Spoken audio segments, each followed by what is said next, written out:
جناب روڈ میں ناچنا اور گانا اور بجانا اور عوامی املاک کی تباہی اور لوگوں کے لیے جناب اذیت کا سامان پیدا کر. اللہ الامان والحفیظ. ہمارے ہاں کیا ہوتا ہے؟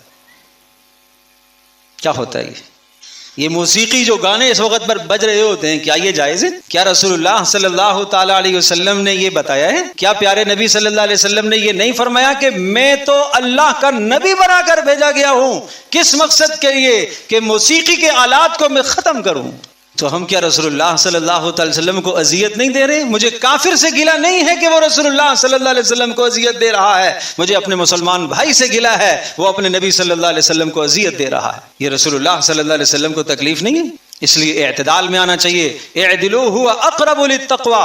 عدل کرو، انصاف کرو، اور یہ انصاف ہی تقوی کے قریب ہے. اور واتقوا اللہ، اللہ کی نافرمانی سے بچتے رہنا.